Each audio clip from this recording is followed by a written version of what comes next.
સપના જોયેલા મારા રાખ મારોડાયા તારા લીધે હાગે વાલિયા મેં વાગવાયા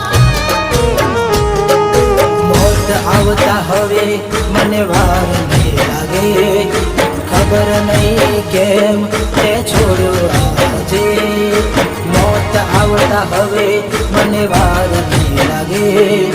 ખબર નહીં કેમ તે છોડ્યો આજે મતલબી લોકોના અમે ખેલ જોઈ લીધા એને છેતર્યા જેને મેં પોતાના કીધા ખબર નહીં કેમ મને છોડીને